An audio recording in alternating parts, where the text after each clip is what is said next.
had a picture in his hands and no faded 8x10 that he talked to from time to time. I could see he was hurt, staring into his bourbon as yesterday flows through his mind.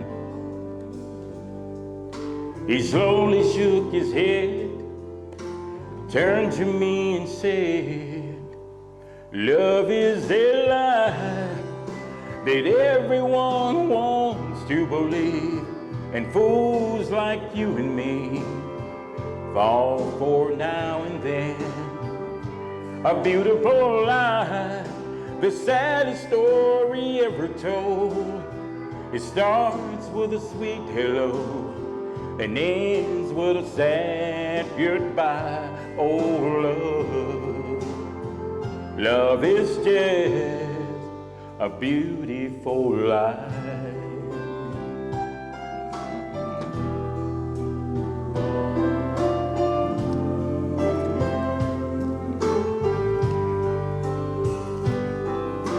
Well, I bought him a bourbon, said one thing for certain, you're not the only one hurting in this bar. So I pulled out your picture and tore it all to pieces, the way you tore apart my heart. Said, oh man, here's to you and two fools who know the truth. Love is a lie that everyone wants to believe, and fools like you and me fall for now and then. A beautiful lie, the saddest story ever told. It starts with a sweet hello and ends with a sad goodbye. Oh, love is just a beautiful lie. It starts with hello and ends with goodbye. Baby, our love was just a beautiful lie.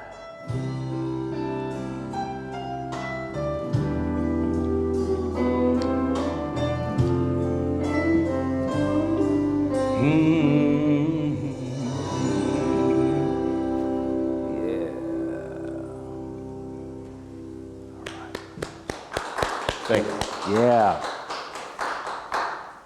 And the music that you just heard was that of country singing star Calvin Lee. And we'll be hearing more from Calvin later in the show. I'm Kyle Miller, and I am the host of this special edition of the Delta Cultural Center presents Greens, Beans, and Cornbread, a celebration of Delta life.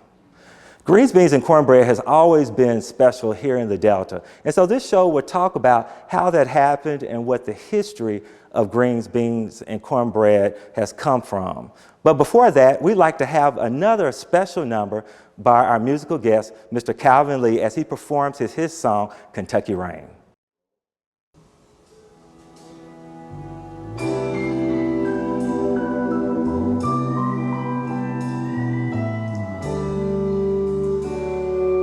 Seven lonely days and a dozen towns ago, I reached out one night and you were gone. I don't know why you run, what you're running to or from. All I know is I want to bring you home. I'm walking in the rain, thumbing for a ride on this lonely Kentucky back road. I love you much too long, my love's too strong to let you go, never knowing what went wrong.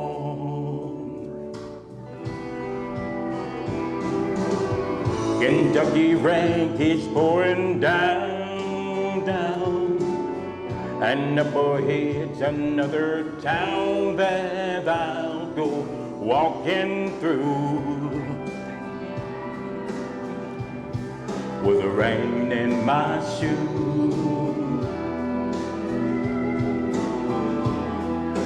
searching for you in the cold Kentucky rain, in the cold Kentucky rain.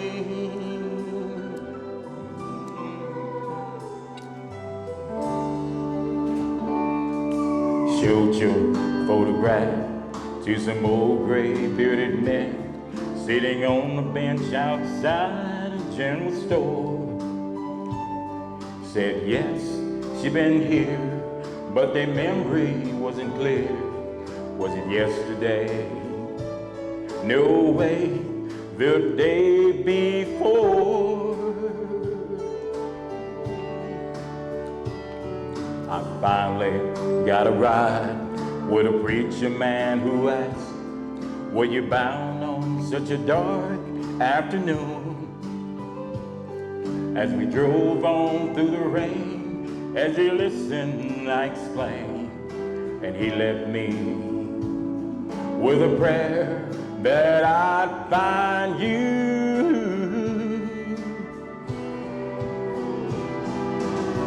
Kentucky rain keeps pouring down, down, and up ahead's another town that I'll go walking through,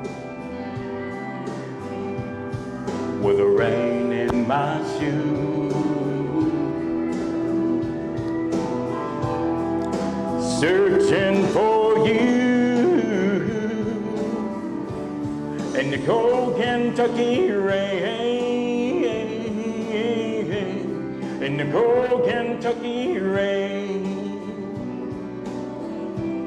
in the cold Kentucky rain, in the cold Kentucky rain.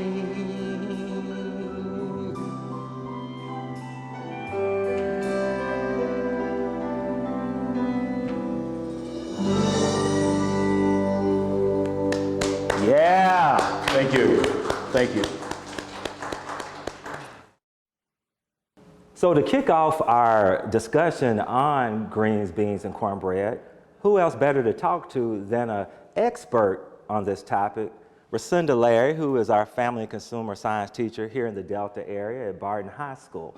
So Ms. Larry, tell us a little bit about greens, beans, and cornbread and how they became so popular in this area. Oh, wow. Well, when we look at all types of foods, and especially in our area, greens, beans, and cornbread have been a staple for us since the beginning of time. As a matter of fact, since prehistoric time. A lot of people think that it's a black thing. Mm-hmm. It's not any particular nationality. It was more like a survival thing.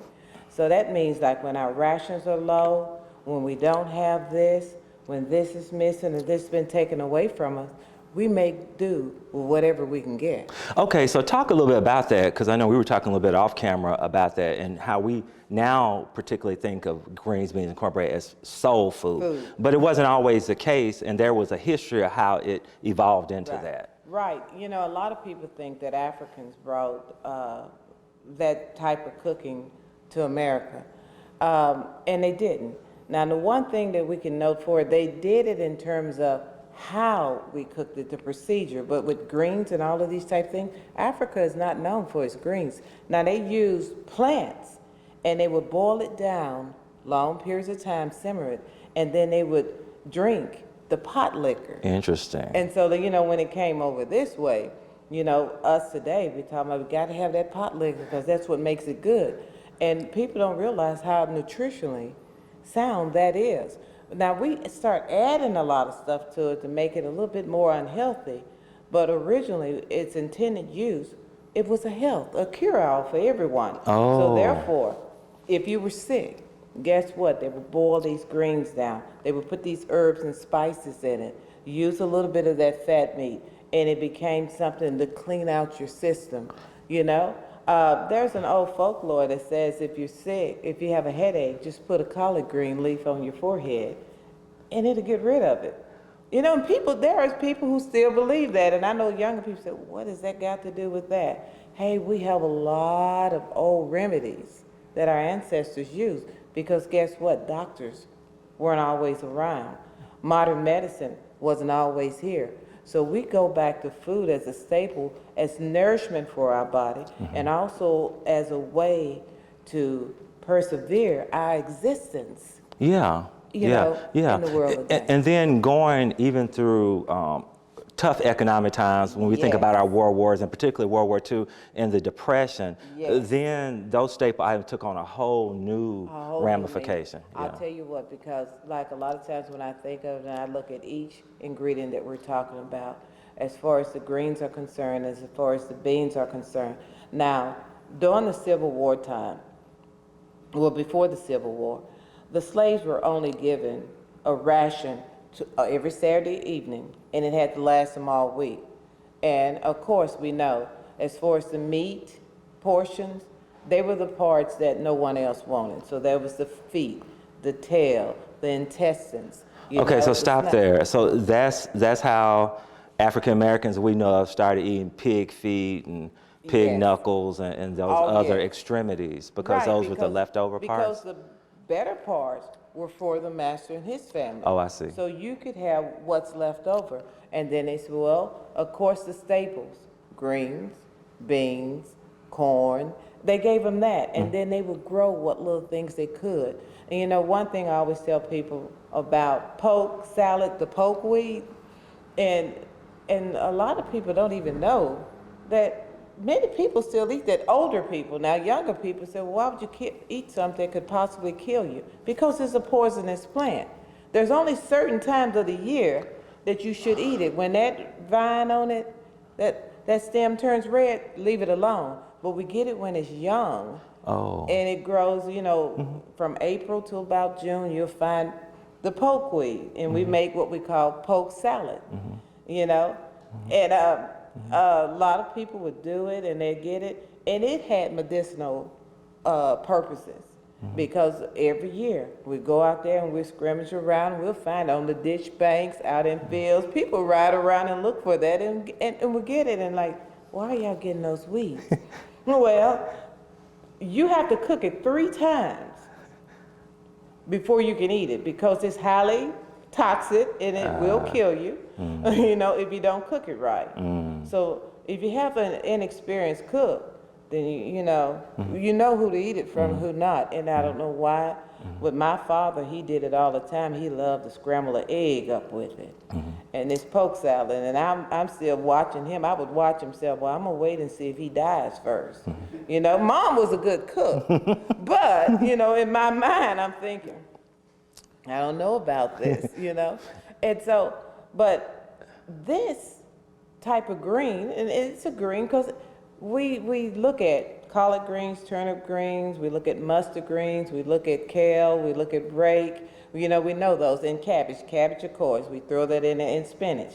And we can put all of those together and we have a whole mess of greens. And that came from when we said most people cook a big pot, we got a mess of greens, we can feed everybody. Okay, so I got to ask you this question, because how do you make your greens? Do you prefer mustard, collards, or turnips? And you know what? I grew up on collard greens because that's what my mother liked, and you had to have yams, and that's another thing that we talk about. You got to have those yams, you got to have that. And then as we got older, now my father loved them mixed, but my mother, since she was a cook, she's gonna mix them, but it's gonna be primarily collard greens, and she put a little mustard and turnip in there. And it wasn't until I got grown and out of her house that I started experimenting with other types of greens, because you know, you do whatever Mom said. And what do you think about this new style where they're mixing all of the greens together?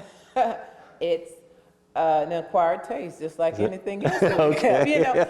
But I enjoy food, and that's, you know, look at me. As I always tell my kids, I always tell kids, never say what you don't like until you try it. That's right. And I say, sometimes we can look at things and they say, well, aren't you being a little hypocritical? Because I don't like chitlins. and I've never eaten a chitlin. I don't like fat meat. Yeah. And they said, well, you don't really eat soul food. I said, now I will cook with fat meat. Yeah. But I don't eat I the understand. fat off the meat. Let me ask you just one thing else as we bring this to a close.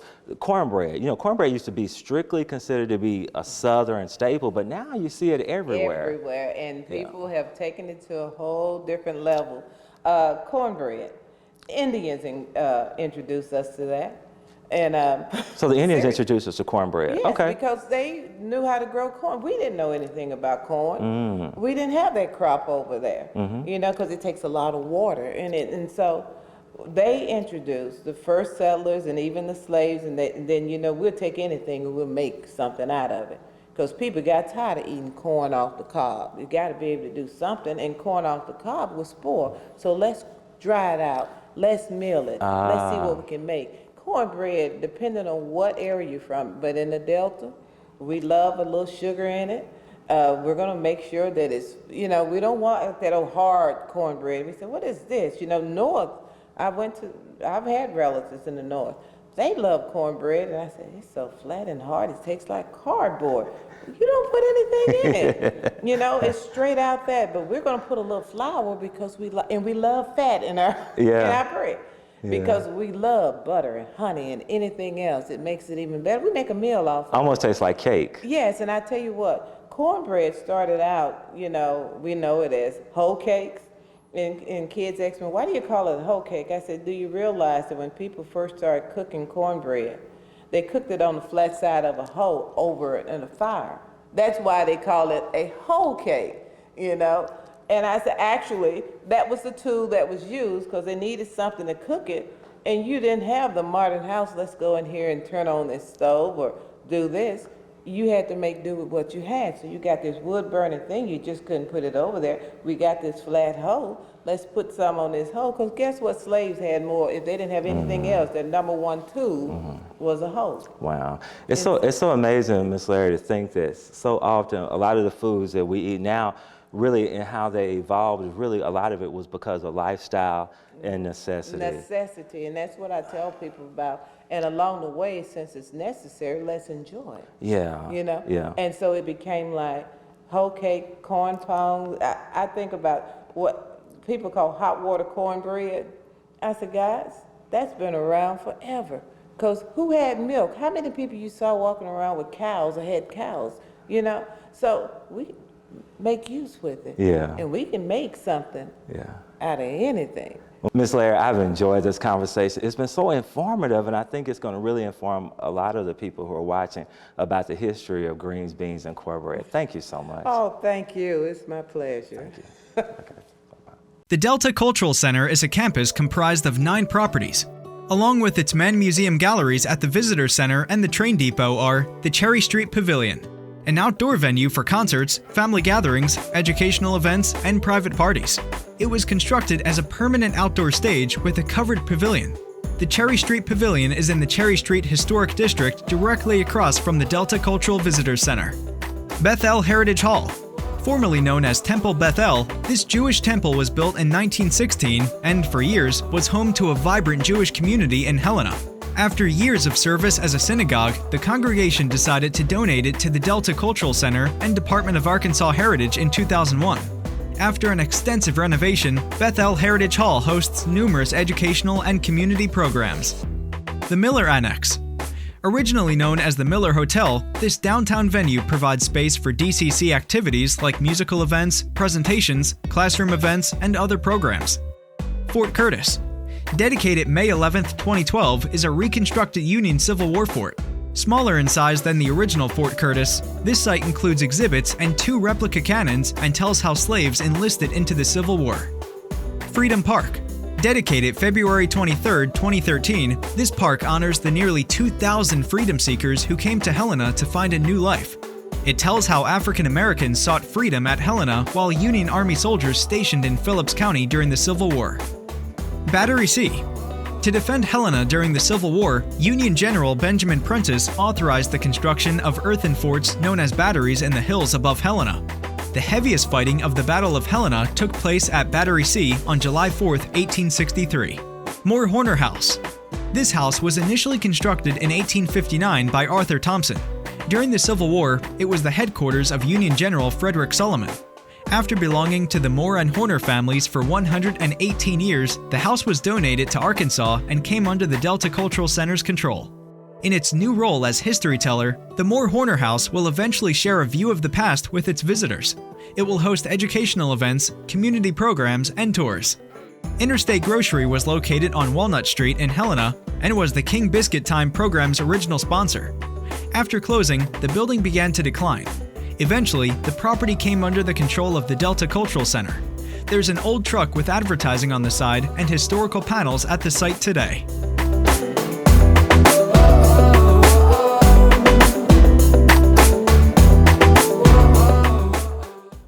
And so welcome back to the Delta Cultural Center celebration of greens, beans, and cornbread. And now I have Dr. Anthony, the connoisseur of sweets down in downtown Cherry Street. And you're gonna cook us up a mean pot of greens. Well, I hope they're not too mean, but they're definitely delicious. Okay. Well, tell me what you got going on here. Well, I have some turnip greens here, what I will be cooking for you today. Okay, turnip, so not mustard or Not collard, yes. Okay, okay. But people do mix them in, but I prefer the turnip greens. Okay. I have onion, I have shallots. Shallots is not necessarily an ingredient for greens, but I like to use it a lot in my fall dishes. It gives it a milder taste from the onion and the garlic, so it's all in the same family.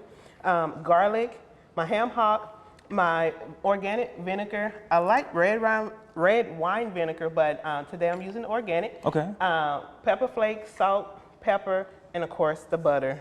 Now let's talk about that ham hock. You know, we all love the ham hock, but some people kind of want to get away from pork. What are some other alternatives that people might could use? Turkey legs, turkey necks, but turkey legs I've seen the most in an alternative from the pork. Okay, all right, well, let's get going. All right, so what I like to do here first is the pan is nice and warm for you. So you want to put want to stick your butter in and allow it to get a chance to melt on through. Okay. And I kind of help you get thank you, this going. Michelle. Yeah, I help you going on a while. I used to do this with my mom, you know, try to cook a little bit. So. Honestly, I'm gonna be honest with you. I stayed out of the kitchen when it was like this going on. I am the baby of 9, and there's 7 girls in my family, so they had a chance to cook. I just played with my baby dolls. Too many cooks in the kitchen. Yeah, huh? too many cooks, and I had 2 brothers, and they definitely wasn't in the kitchen. Okay. So I'm gonna put the onion in. Oh yeah. And, yeah. And you'll soon start to smell it. Oh my God, that's when I knew Mom was getting down in the kitchen. For some reason, it was just that onion smell. And so I'm gonna put in my my shallots, okay? And then what you want to do when you're cooking your onions and your shallots, you really want to make sure that they are translucent. And what that means is just a little bit soft, have a little bit more clear color to themselves, because you don't want them hard as you eating into your greens. And so once you cook that, I put my garlic in very last, okay, because you don't want to burn that garlic. It definitely would get bitter on you. And so, do you mince your garlic, or do you find the kind in the store that's already? I mince my garlic. It's a little bit more work, but I love fresh garlic. The jar garlic is fine. I mean, when my son was younger, it was quicker to grab. But doing special meals, I minced it anytime that I could. Okay. But I'll put in my garlic last, again, because you don't want it to melt, okay? I mean, you don't want it to burn. Yes. And so once you put in your garlic, you just start to smell that.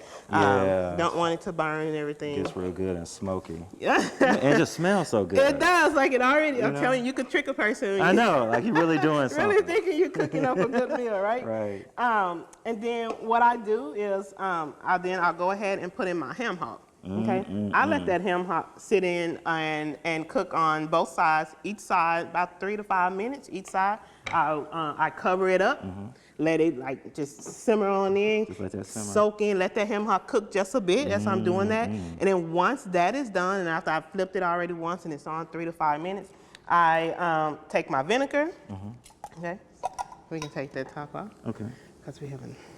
Yeah. I put in my vinegar. You don't want a lot of vinegar because you want to taste the greens. And what is the vinegar for? Is that to cut the taste, the strength, some of the grains? It dilutes it just a bit. You know, it takes away from. That's why I say you don't want to put too much because you still want to taste the green. Just don't want your greens bitter. And what do you think about some people put sugar in their greens? What do you think about that? I do add just every now and then a pinch of sugar into my greens. Yes. Yeah. I mean, you know, because the sugar brings out the taste in anything salty. So just a pinch of sugar. Why not? Yeah, sugar makes everything taste better. Well, that and butter. I mean, come on, don't forget butter and bacon. Oh yeah, butter, bacon, and sugar has got to be good. It is definitely the recipe. Okay, let me help you with that. Yeah, thank you. And then once that get good and done, we'll put about 2 cups of water. Okay. You put your 2 cups of water. Yeah. You'll add your salt. Okay. To your water.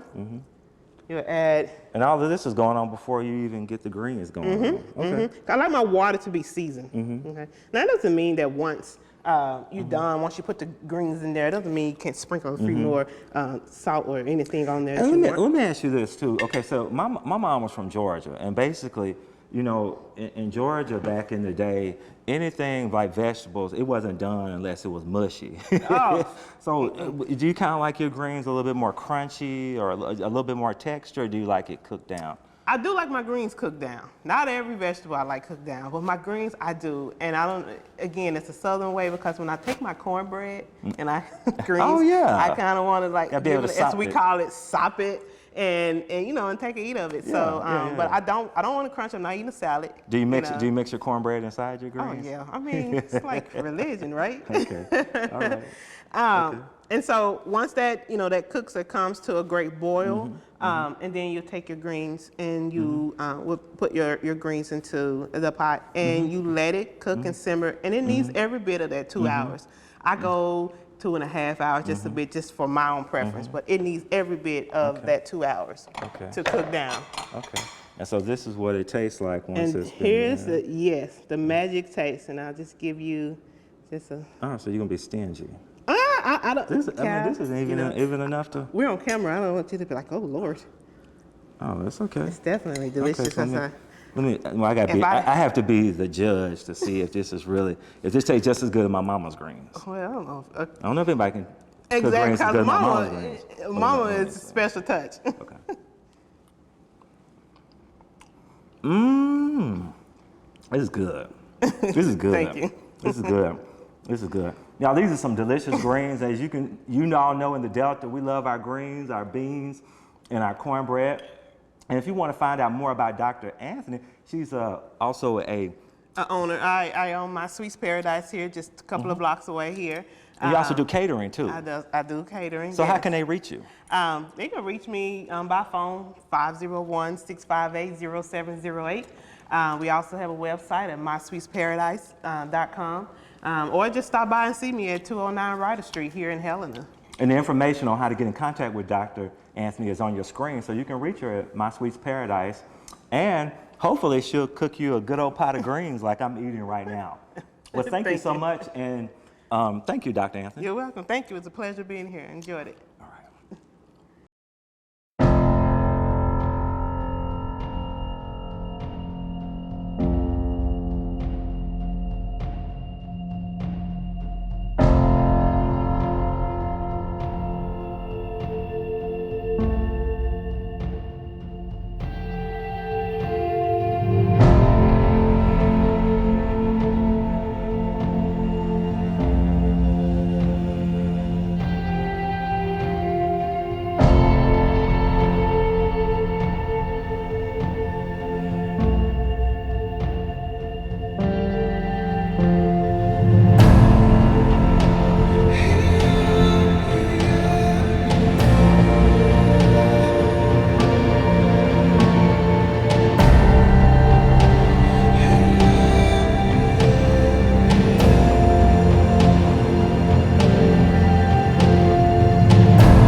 Hello, I'm Kyle Miller, and welcome back to a celebration of greens, beans, and cornbread with the Delta Cultural Center.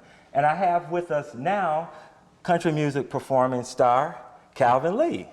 How you doing, Calvin? I'm doing great. How are you doing? I'm doing good. All right. So tell me, how did you get into music? Well, I started in a small church between Earl, Arkansas and Crawfordsville, Arkansas. Earl, Arkansas, so that's part of the Delta. Yes, Wow, absolutely. wow. Yeah. So from the Delta to Nashville. Yes, sir. Yes, sir. Yep. That's all right. Yeah. Yeah. Just kind of started in a little small church. Just started singing, in the choir, and I told my mother I wanted to, just pursue the a little farther than that. Yeah. So we just pretty much just started going to church and listening to the choir members and most of the singers that was there, and then I just kind of took a liking in it, and then just kept moving from there. Well, I've heard your project, and it's amazing. Thank It's you. absolutely amazing. So Thank you. tell me, how did you know when you had it? Well, it's just something that like I said, after hearing so many great singers, we're in the South, so anytime you get in a good old church, down home church, you're gonna get a couple of great singers, Yeah. So I tell you, just after hearing that over and over every Sunday, over and over again, I knew right then and there this is what I wanted to do. Absolutely. So, and of course, we had music teachers that was there as well, who would teach us how to hit certain notes. So Yeah. I liked it, and like I said, I just stuck with it. So you cut your teeth in gospel, but now you're singing country. So how did that happen? Well, like you had mentioned before, we're in the Delta. This is the country. But I kind of like some of the old school guys that was coming up. I just say, for instance, Charlie Pride was one of my favorite singers. He's from the Delta area. I've also liked George Strait is one of them, and then Elvis Presley. Everybody likes Elvis Presley. Elvis Presley had a good rock and roll thing going on. Absolutely. So people used to say, that they can kind of hear a little bit of rockabilly in my voice. So like I said, all that just kind of came together like a gumbo, and here I am. Man, that's amazing. That's amazing. Yeah, so what's next for you? We're working on. I'm back in the studio right now, working on a couple projects. Awesome. I'm gonna be doing singing on Lower Broadway, downtown Nashville. So we're gonna be doing that. Also, I'll be doing a couple more, like a couple of movie projects that they're trying to put together. Okay, too. good. So, Wonderful. But yeah, I'm pretty busy right now. If the pandemic, kind of holds down, don't shut everybody down. Yeah. I can keep moving. Yeah, with it. pandemic's been kind of a drain for musicians, hasn't it? Yes, sir, it has. Yeah. And so how can people reach you? You can reach me at calvinleecountry.com. I'm also on TikTok, whereas I'm at about 1,500,000 views. Okay. There's a song that a guy by the name of Marty Brown, which is a good friend of mine, he was on American Idol, and he gave me this song. This song is called Working on My Tan. So they they test the song, and see if, so I started singing the song, but we put it on TikTok, and like I said, the song went viral. Oh, wow. So it's a very beautiful song. Wow. But I also, my favorite out of all of them is my song, My America. Absolutely. And that's the song we're going to have you to sing to close out the show. Thank you.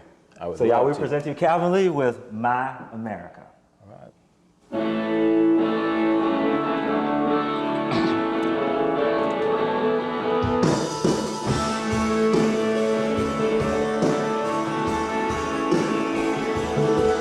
I come from a small town, rolling, sit around, talk about the weather all day. Yeah, my daddy worked the land with cow in his hand, and at night I would hear him pray. Sometime was good, sometime was tough. That's the way I grew up.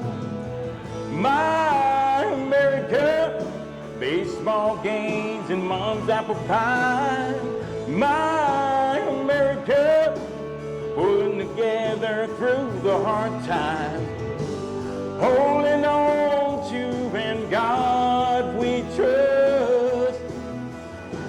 He's still watching over all of us and my America.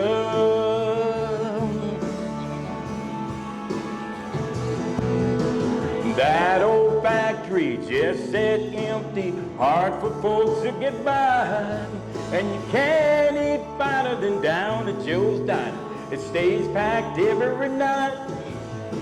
It's all about friends and family, and that's how I wanna be. My America, baseball games and mom's apple pie. My America, pulling together through the hard times. Holding on to and God we trust.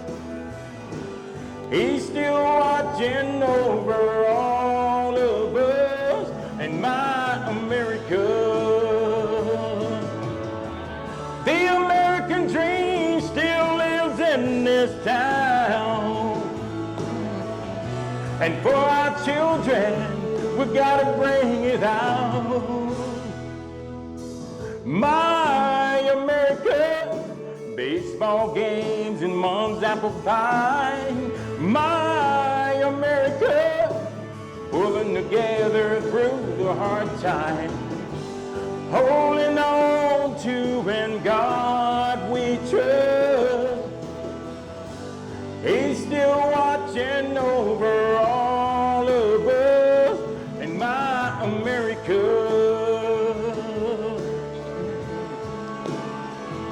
And my America.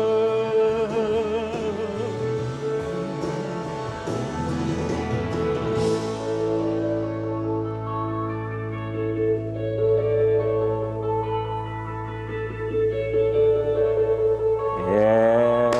All right. Thank you.